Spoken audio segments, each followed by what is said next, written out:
नमस्कार दोस्तों, हाल ही में मैंने अपने कुछ फैमिली मेंबर्स और दोस्तों के साथ कुछ ऐसे स्कैम्स होते हुए देखे जहां पर उन्होंने हजारों रुपए गवा दिए स्कैमर्स की बातों में आकर बेवकूफ बनकर। अक्सर जब हम स्कैम्स के बारे में सुनते हैं, सुनकर लगता है कि सिर्फ अनपढ़ लोग या जिन लोगों के पास जितनी नॉलेज नहीं होती वही लोग इन स्कैम्स का शिकार बनते होंगे। लेकिन सच बताऊं तो दोस्तों, अगर सर्कमस्टांसेस सही हैं, सही तरीके का टाइम प्रेशर और साइकोलॉजिकल प्रेशर लगाया जाए तो कोई इंसान कितना भी पढ़ा लिखा क्यों ना हो, वो इन स्कैम्स में फंस सकता है। एग्जैक्टली कैसे ये स्कैम्स किए जाते हैं और कैसे इन स्कैम्स से आप बच सकते हैं, आइए आज की वीडियो में समझने की कोशिश करते हैं इन ऑनलाइन पेमेंट स्कैम्स को। You feel violated. Anger, there's anger. For me, there's anger. ये इंटरनेट पर जालसाजी का नया मगर पुराना तरीका था। नमस्कार सर, मैं SDI फ्रांसिस स्वाति मिश्रा बात कर रही हूँ। जी मैं ध्रुव बड़ोलिया बोल रहा हूँ HDIC बैंक से। तो ब्लॉक कैसे हो गया ऐसे कार्ड मेरा? मैडम इतना घबराने की जरूरत नहीं। And my CVV is 626. This is big business. These are organized crime rings. अब माल हड़पने के लिए ठग आपके मोबाइल में ही मौजूद है। इस वीडियो में मैं आपको अपना एक पर्सनल एक्सपीरियंस भी बताना चाहूंगा कि कैसे मैं खुद एक स्कैम का शिकार बन गया था जहां पर सही तरीके का टाइम प्रेशर और साइकोलॉजिकल प्रेशर लगाया गया था। लेकिन जनरली ये वीडियो ऑनलाइन पेमेंट स्कैम्स के बारे में है जो पेटीएम, गूगल पे या यूपीआई का इस्तेमाल करके किए जाते हैं। यूपीआई का मतलब है यूनिफाइड पेमेंट इंटरफेस। ये बेसिकली एक ऐप है जो डेवलप करी गई है by National Payments Corporation of India. इसकी मदद से आसानी से पैसे ट्रांसफर किए जा सकते हैं एक बैंक अकाउंट से दूसरे बैंक अकाउंट में इंस्टेंटली, एक फोन का इस्तेमाल करके। से इसे एक single window mobile payment system भी कह सकते हो और इसका एडवांटेज ये है कि कोई बैंक डिटेल्स या सेंसिटिव इंफॉर्मेशन एंटर करने की जरूरत नहीं पड़ती जब भी कोई पैसे ट्रांसफर करने हैं आपको। 24/7 ये काम करता है और आज के दिन सारे मेजर बैंक्स इसे सपोर्ट करते हैं। SBI, ICICI, axis bank, HDFC bank, Punjab national bank सब यूपीआई को सपोर्ट करते हैं, जो कि एक प्रूफ है कि यूपीआई इंडिया में कितना सक्सेसफुल रहा है। इससे पैसे ट्रांसफर करना इतना आसान बन गया है कि स्कैम्स होने की भी गुंजाइश बहुत ज्यादा बढ़ गई है। जिन ऑनलाइन पेमेंट स्कैम्स की मैं बात करने लग रहा हूं, अक्सर इनमें कोई ना कोई थर्ड पार्टी ऐप इन्वॉल्व होती है, जैसे कि गूगल पे, फोन पे, पेटीएम, फ्रीचार्ज या मोबाइल क्विक। ये सारी एप्स यूपीआई पेमेंट्स को सपोर्ट करती हैं। इन एप्स को इस्तेमाल करने के लिए अक्सर आपको अपना बैंक अकाउंट वेरीफाई करना पड़ता है, जिससे कि एक यूपीआई आईडी जनरेट होता है ऐप पर। इस यूपीआई आईडी का इस्तेमाल करके आप इन एप्स के थ्रू ट्रांजैक्शंस कर सकते हैं। पैसा ट्रांसफर करने के प्रोसेस को सिक्योर बनाने के लिए ये एप्स आपसे कहेंगे कि आप एक 4 डिजिट का यूपीआई का पिन बना लो। जब भी आप ट्रांजैक्शन करोगे तो आपको ये यूपीआई का पिन डालना पड़ेगा और बस आपको उसके अलावा चाहिए जिस इंसान को आप पेमेंट करने लग रहे हो उसका वर्चुअल एड्रेस। इसके अलावा किसी और चीज की जरूरत नहीं है। बैंक अकाउंट डिटेल्स की कोई जरूरत नहीं, कोई आपकी सेंसिटिव इंफॉर्मेशन की यहां पर जरूरत नहीं। अक्सर ये करना और भी ज्यादा आसान हो जाता है क्यूआर कोड्स के जरिए। अगर आपको किसी दुकानदार को पैसे ट्रांसफर करने, वो आपको कहेगा बस ये क्यूआर कोड स्कैन करो और फिर आप ये 4 डिजिट का पिन डालोगे और पैसे ट्रांसफर हो जाए। और इसी आसान प्रोसेस की मदद से स्कैम्स आसानी से हो पाते हैं। एक स्कैमर को क्या करना है, बस उसे अपना क्यूआर कोड स्कैन करवाना है। किसी तरह से आप स्कैमर का क्यूआर कोड स्कैन करो और अपना 4 डिजिट पिन डाल दो, पैसे ट्रांसफर। क्योंकि उस क्यूआर कोड में इंफॉर्मेशन दी हुई है कि कितने पैसे एक्चुअली में ट्रांसफर होने हैं। बस आपसे एक बार पूछा जाएगा ऐप के द्वारा कि आप पैसे ट्रांसफर करना चाहते हो इतने अमाउंट के इस एड्रेस को, और आपने पेपर क्लिक किया और पैसे गए। एग्जाम्पल से समझाता हूं। मान लो अभी मैंने अपना एक नया स्प्लिट एसी खरीदा है यहां पर कमरे के लिए और मुझे अपने पुराने विंडो एसी को बेचना है। तो बेचने के लिए मैं उसे एक ऑनलाइन पोर्टल पर डाल देता हूं, ऐड डाल देता हूं उसकी। अगर किसी को खरीदना है वो खरीद सकता है उस ऐड के जरिए। ऐड डालने के कुछ ही दिन बाद मुझे फोन कॉल्स आने लग जाती हैं लोगों की कि वो इस एसी को खरीदना चाहते हैं, मेरे से नेगोशिएट करते हैं। और एक ऐसी फोन कॉल आती है जहां पर बंदा कहता है हाँ मैं खरीदने के लिए तैयार हूं इसी प्राइस में। वो बंदा मुझसे व्हाट्सएप नंबर लेता है और व्हाट्सएप पर मुझे लिखता है कि वो शाम को एसी लेने आ जाएगा मेरा, लेकिन पैसे वो अभी ट्रांसफर कर देता है मुझे। और मैं बड़ा खुश हो जाता हूं कि चलो फाइनली कोई खरीदने वाला मिल गया है मुझे इस अपने प्राइस पर, और पैसे भी वो एडवांस में ट्रांसफर कर देगा मुझे। फिर वो मुझे व्हाट्सएप पर अपना आईडी कार्ड भेजता है दिखाने के लिए कि ये उसकी फोटो है, ये ऐसा दिखता है और ये उसका फुल नेम है और ये एक इंडियन आर्मी का आईडी कार्ड है क्योंकि वो इंडियन आर्मी में काम करता है। और मैं बड़ा खुश हो जाता हूं कि भाई चलो कोई क्रेडिबल बंदा मिला है जो मुझसे सामान खरीदने वाला है, क्योंकि ये आर्मी में काम करता है, क्रेडिबल ही होगा। वो कहता है मुझे कि अभी 15 मिनट के लिए उसकी लंच ब्रेक चल रही है और मुझसे पूछता है कि अभी कॉल करके पूरा पेमेंट का प्रोसेस खत्म कर दें क्या। मैं कहता हूं ठीक है, बिल्कुल अभी टाइम है मेरे पास भी, चलो पेमेंट पूरी कंप्लीट करवा लेते हैं। और फिर वो मुझे कॉल करता है। कॉल करते वक्त जनरल इंट्रोडक्शन, थोड़ी बहुत बातचीत करता है और ट्रस्ट बिल्डअप करता है बात करके। और फिर वो कहता है कि चलो मैं आपके एसी की फुल पेमेंट आपको अभी एडवांस में दे रहा हूं 10,000 रुपए की। इसके लिए मैं आपको व्हाट्सएप पर एक क्यूआर कोड भेजूंगा, उसे स्कैन करना और उस स्कैन करके आपको पैसे मिल जाएंगे मेरी तरफ से। जो क्यूआर कोड वो मुझे भेजता है उसके ऊपर लिखा भी हुआ है नीचे कि स्कैन टू रिसीव 10,000 रुपीज। वो कहता है कि मैं अपने फोन से इसे स्कैन कर लूं और पेटीएम के थ्रू या गूगल पे के थ्रू पैसे ट्रांसफर हो जाएंगे। मैं स्कैन करता हूं कोड को और यूपीआई पिन डालने का ऑप्शन आ जाता है। पिन डालने से पहले मैं सोचता हूं कि कहीं ये पेमेंट दूसरी तरफ से तो नहीं चली जाएगी, ये मेरे मन में एक डाउट आता है। और वो कॉल पर ही है बंदा अभी भी, तो कॉल पर मैं उससे पूछता हूं कि कहीं पेमेंट दूसरी तरफ तो नहीं जा रही है, ये पे करते वक्त नॉर्मली मांगा जाता है पिन। तो वो कहता है नहीं कोई चिंता की बात नहीं है, यही तरीका है, यही नया तरीका आया है, ऐप अपडेट हो गई है, ऐसा ही सिस्टम है अब। और पिन डालने के बाद फिर से लिखा आता है कि pay this amount to this person. फिर मैं एकदम से रुक जाता हूं, मुझे लगता है नहीं ये तो दूसरी तरफ पेमेंट चली जाएगी। वो कहता है यार मेरे पास टाइम नहीं है, जल्दी कर थोड़ा, मेरी सिर्फ 15 मिनट की ब्रेक है यहां पर। लेकिन अगर मुझे यकीन नहीं हो रहा तो वो मुझे भरोसा दिलाने के लिए वो कहता है कि पहले मैं 1 रुपए की ट्रांजैक्शन करके दिखा देता हूं एज अ प्रूफ। वो मुझे एक और क्यूआर कोड भेजता है जिस पर लिखा होता है रिसीव 1 रुपीज। मैं उसे स्कैन करता हूं और अब मुझे लगता है चलो अब कटेंगे मेरे तो 1 ही रुपए कटेंगे ना, तो मैं उसे स्कैन करता हूं, यूपीआई पिन डालता हूं, पे करता हूं 1 रुपए को। मेरे बैंक से 1 रुपए डिडक्ट हो जाते हैं, लेकिन उसी वक्त वो बंदा अपनी तरफ से 1 रुपए की ट्रांजैक्शन मुझे कर देता है और एक बारी फिर से 1 रुपए की ट्रांजैक्शन मुझे कर देता है। तो मुझे अपने फोन में देखकर दिखता है कि 1 रुपए मेरे बैंक से गए, 1 रुपए वापस आए और फिर 1 रुपए एक्स्ट्रा आ गए। तो 1 रुपए का मुझे मुनाफा हुआ। मुझे देखकर लगता है कि अच्छा वो 1 रुपए जो गए थे आए थे ये कुछ वेरिफिकेशन का सिस्टम होगा, लेकिन ओवरऑल बैंक में मुझे 1 रुपए आ गए जब ये क्यूआर कोड मैंने स्कैन किया। तो मैं सोचता हूं भाई ठीक है, ये सिस्टम तो काम करता है, इसलिए अब मैं 10,000 रुपए के क्यूआर कोड को स्कैन करता हूं, अपना पिन डालता हूं और इस स्कैम में फंस जाता हूं, 10,000 रुपए गवा देता हूं। ये जो सिचुएशन मैं आपको बताने लग रहा हूं दोस्तों, ये एक्चुअली में हुई है बहुत से लोगों के साथ। दूसरी तरफ बैठा स्कैमर या तो फोन को रख देता है 10,000 रुपए से अगर वो खुश हो गया है तो, नहीं तो अगर उसे लग रहा है कि वो आपको और बेवकूफ बना सकता है तो कई केसेस में इस स्कैम को दोबारा 3 बारी या 4 बारी भी किया जाता है। आप उसे बोलोगे कि इस बारी 10,000 रुपए तो आए नहीं मेरे बैंक में, 10,000 रुपए तो चले गए मेरे बैंक से। वो कहता है फोन पर मौजूद है वो उसी वक्त, कहता है कि ओहो कोई ना कोई गलती हो गई होगी यहां पर, दोबारा से करके देख लेते हैं, मैं ठीक कर दूंगा इस बारी। वो कहता है कि इस बारी मैंने आपको 20,000 रुपए रिसीव करने का क्यूआर कोड भेजा है, जो आपके 10,000 रुपए मेरे पास आ गए हैं मैं उसे भी वापस लौटा दूंगा और अभी जो 10,000 रुपए आपके एसी के लिए देने वो भी लौटा दूंगा। तो इसे एक बार स्कैन कर लो और अपना यूपीआई पिन डाल दो, हो जाएगा।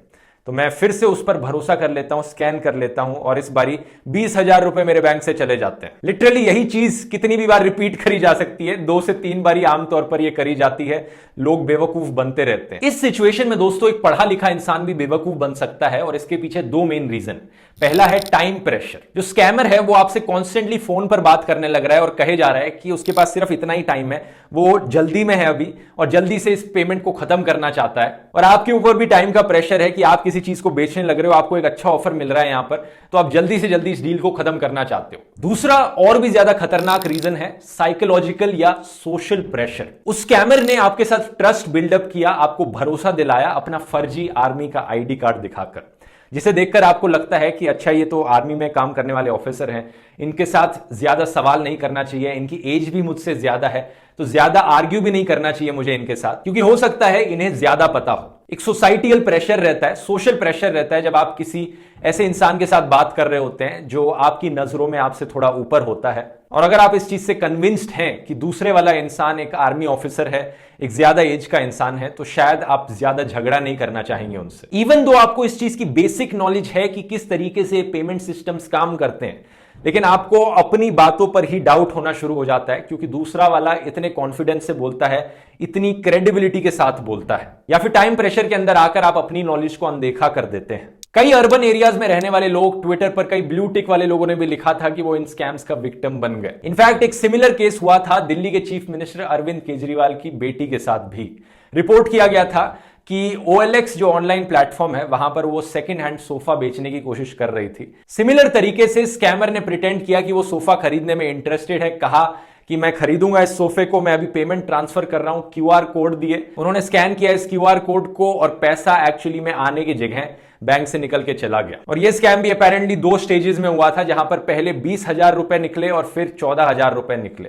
टोटल में 34,000 रुपीज गवा दिए उन्होंने। इन स्कैम्स को अक्सर सोशल इंजीनियरिंग स्कैम्स करके भी पुकारा जाता है, क्योंकि यहां पर बेसिकली साइकोलॉजिकली मैनिपुलेट करने की कोशिश करी जाती है लोगों को कि किसी तरीके से वो ये यूपीआई का पिन डाल दें और पैसे ट्रांसफर हो जाए, या फिर किसी ना किसी तरीके से कॉन्फिडेंशियल इंफॉर्मेशन निकलवा ली जाए लोगों से, ट्रिक कर दिया जाए। अब मैं आपको पर्सनल एक्सपीरियंस के बारे में बताता हूं। मेरे साथ एक सिमिलर सा स्कैम हुआ था, जिसमें कोई ऑनलाइन पेमेंट का लेना देना नहीं था, बल्कि ये स्कैम मेरे साथ फिजिकली हुआ था, जहां पर एक आदमी ने मुझे साइकोलॉजिकली मैनिपुलेट करने की कोशिश करी कि मैं उसे पैसे दे दूं, और मैं इस स्कैम में फंस भी गया। तो ये स्कैम मेरे साथ हुआ था एक्चुअली 6-7 साल पहले, जब मैं एक स्टूडेंट था, जर्मनी में नया आया था, स्टूडेंट अपार्टमेंट में रहने लग रहा था, जहां पर एक ऐसी बिल्डिंग जहां पर और भी स्टूडेंट्स रहते हैं, सब अपने इंडिविजुअल कमरों में रहते हैं। तो एक दिन क्या हुआ, सुबह के 10-11 बजे थे, मैं अपने कमरे में बैठा था, एक आदमी बाहर मेरे कमरे का दरवाजा खटखटाता है, मैं दरवाजा खोलता हूं तो एक यंग सा दिखने वाला इंसान है। वो कहता है कि मैं अभी अभी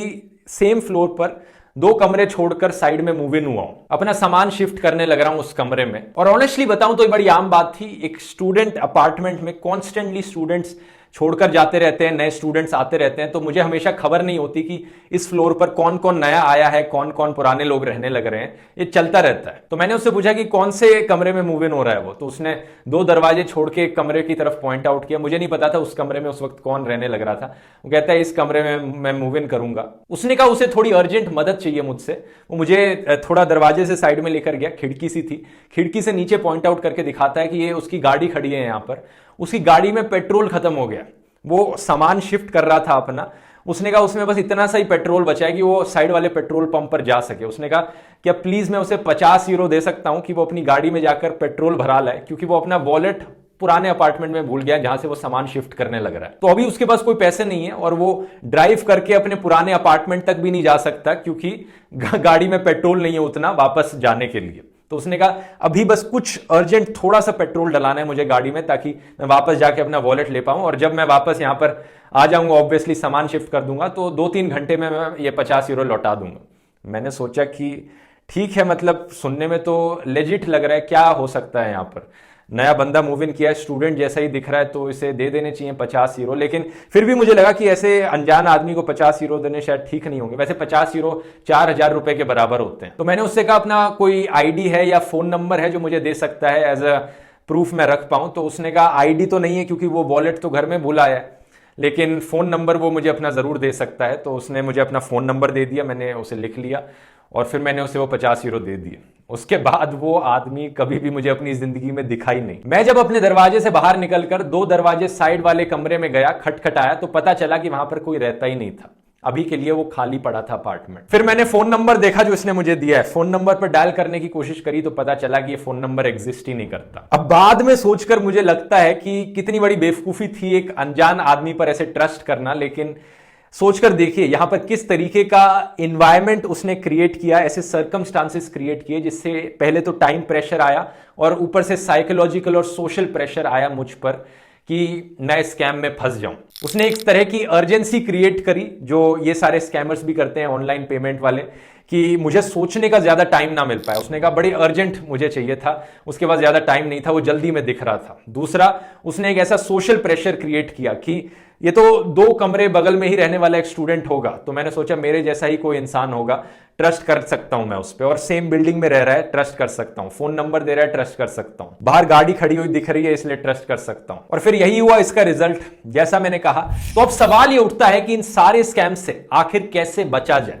जो ऑनलाइन पेमेंट स्कैम्स हैं, जो QR कोड वाले स्कैम्स हैं, उनके लिए बस आपको एक बेसिक नॉलेज होने की जरूरत है कि एक चीज याद रखिए, जब भी आप किसी को पैसे ट्रांसफर कर रहे हैं, अपने बैंक से निकालकर किसी दूसरे को पैसे देने लग रहे हैं, तब आपको पिन डालने की जरूरत पड़ेगी। अगर आप किसी से पैसे रिसीव कर रहे हैं तब आपको कोई पिन डालने की जरूरत नहीं है। यही इन सारे UPI स्कैम्स के पीछे असली मसला है। याद रखिए, स्कैमर्स आपको अलग अलग तरीकों से कन्विंस करने की कोशिश करेंगे कि क्यों यहां पर पिन डालने की जरूरत है ताकि आपको पैसे मिल पाए। शायद आपको वो कहें कि पहले पैसे जाएंगे फिर वापस आ जाएंगे, या फिर डबलिंग हो रही है यहां पर पैसे की, या फिर ये एक नए तरीके का रिफंड मेथड है। मत यकीन करना इन सब चीजों में। ये आपको बेवकूफ बनाएंगे, आपका ट्रस्ट बिल्ड करेंगे ये कहकर कि देखो आपने 1 रुपए यहां पर स्कैन किया और आपको 1 रुपए वापस आ गया। ये सब ट्रस्ट बिल्डअप करने के तरीके हैं जिससे कि आप इस स्कैम में फंस पाए। अक्सर ये लोग QR कोड में घड़ी भी डाल देंगे दिखाने के लिए कि यहां पर टाइम की कितनी अर्जेंसी है, या फिर ये लोग आपको इमोशनली मैनिपुलेट करने की कोशिश करेंगे, आपकी काइंडनेस का फायदा उठाने की कोशिश करेंगे जैसे मेरे साथ हुआ था, या फिर अलग अलग तरीकों से आपके अलग इमोशंस पर अटैक करने की कोशिश करेंगे। आर्मी ऑफिसर्स का फर्जी आईडी दिखाना भी इमोशनली मैनिपुलेट करने का एक तरीका है। उनको पता है कि ज्यादातर लोगों में रिस्पेक्ट होता है आर्मी के लोगों के लिए, उन्हें बहुत प्राइड की नजरों से देखा जाता है, इसलिए शायद सवाल ना करें लोग। अक्सर और क्रेडिबिलिटी बनाने के लिए कुछ लोग आपको fake Aadhaar card, pan card, ID card भी व्हाट्सएप पर दे देंगे, जिसे देखकर आपको शायद लगे कि नहीं ये तो सही में एक लेजिट बंदा है। यहां पर कई वेरिएशंस इन स्कैम्स की होती हैं कि ये स्कैमर्स आपको साइकोलॉजिकली मैनिपुलेट करते हैं अपनी क्रेडिट कार्ड डिटेल्स या ओटीपीज फोन पर उन्हें गिव आउट करने पर। यहां पर एक चीज का हमेशा ध्यान रखिए, कभी भी किसी को भी ओटीपी मत दीजिए। अगर कोई बंदा फोन कॉल करके आपको कहता है कि मैं बैंक से बोल रहा हूं और अभी अभी आपको ओटीपी आया होगा वो बताओ जरा, मत बताइए। ओटीपी किसी को नहीं बताना होता, सिर्फ आपके लिए होता है वो। सिमिलरली अपनी क्रेडिट कार्ड डिटेल्स जितना हो सके अवॉइड कीजिए किसी को भी देना, एक्सेप्ट कई वेबसाइट्स पर ऑब्वियसली आपको क्रेडिट कार्ड इंफॉर्मेशन डालनी पड़ती है। उसके लिए आप हमेशा देखिए कि वो वेबसाइट जो है वहां पर एक लॉक का सिंबल बना आ रहा है कि नहीं बना आ रहा, या उस वेबसाइट का URL HTTPS से शुरू हो रहा है या फिर HTTP से ही शुरू हो रहा है। HTTPS होना काफी जरूरी होता है क्योंकि इसका मतलब होता है सिक्योर, S का मतलब होता है सिक्योर। फिर देखिए कि जिस वेबसाइट पर आप अपनी क्रेडिट कार्ड की इंफॉर्मेशन दे रहे हैं क्या वो एक्चुअली में लेजिट वेबसाइट है उस बैंक की या उस कंपनी की जहां पर आप ये देना चाह रहे हैं। और जैसा मैंने कहा अपना UPI पिन किसी को मत दीजिए, और याद रखिए कि जब भी आप अपना UPI पिन डाल रहे हैं तो इसका हमेशा मतलब है कि आप पैसे किसी को देने लग रहे हैं, किसी से पैसे रिसीव नहीं कर रहे हैं, देने लग रहे हैं अपने पैसे किसी को। इसे इस तरीके से सोचकर देख लीजिए, जब आप किसी से चेक रिसीव करते हैं क्या आपको चेक पर साइन करना होता है? नहीं ना, आपको चेक पर तब साइन करना होता है जब आप किसी और को चेक दे रहे होते हैं। सेम लॉजिक UPI के लिए भी एप्लीकेबल है। लेकिन ये सब तो टेक्निकल चीजें हो गई, ये तो टेक्निकल इंफॉर्मेशन है जिसका आप इस्तेमाल कर सकते हैं इन स्पेसिफिक तरीके के स्कैम से बचने के लिए। लेकिन इन जनरल जैसा मैंने बताया, जैसा जो स्कैम मेरे साथ हुआ था वो तो साइकोलॉजिकल स्कैम्स हैं, उनसे बचने के लिए कोई भी टेक्निकल इंफॉर्मेशन आपकी मदद नहीं कर सकती। या फिर तब क्या करेंगे जब कोई नए तरीके का स्कैम किया जाता है सिमिलर साइकोलॉजिकल मैनिपुलेशन करके। ऐसे स्कैम से बचना इतना आसान नहीं है। कुछ सजेशंस हैं यहां पर, हमेशा अपना टाइम लीजिए, अर्जेंसी में मत रहिए, टाइम प्रेशर के अंदर मत आइए। कोई बंदा कह रहा है कि मेरे ऊपर टाइम प्रेशर है, मैं अभी ये ट्रांजैक्शन नहीं कर सकता, तो उस टाइम प्रेशर के अंदर मत फंसिए, छोड़ दीजिए उस डील को। आमतौर पर अगर थोड़ा सा टाइम आप देंगे अपने आप को सोचने के लिए, उतना ही टाइम आपको मिलेगा थोड़ा इंट्रोस्पेक्ट करने को कि क्या जो आप यहां पर करने जा रहे हैं वो सही कर रहे हैं, क्या यहां पर कोई स्कैम होने की पॉसिबिलिटी तो नहीं है। और जब भी कोई पैसे देने की सिचुएशन आए कहीं पर तो इस वीडियो को याद कर लीजिए, क्योंकि अक्सर क्या होता है बस थोड़ा सा समय क्रिटिकली सोचने के लिए ही काफी होता है इन स्कैम से बचने के लिए। आपकी क्या राय है इसके बारे में नीचे कमेंट्स में लिखकर बताइए। हो सकता है आपके पास भी कोई अच्छे एडवाइजेस हो, आपके पर्सनल एक्सपीरियंस हो जहां पर आप इन स्कैम्स के जाल में फंस गए हो, और क्या टिप्स आप देना चाहेंगे बाकी लोगों को। ऐसे में ये कमेंट सेक्शन काफी हेल्पफुल रहेगा बाकी सब लोगों के लिए, अवेयरनेस के लिए। उम्मीद करता हूं वीडियो इंफॉर्मेटिव लगा होगा।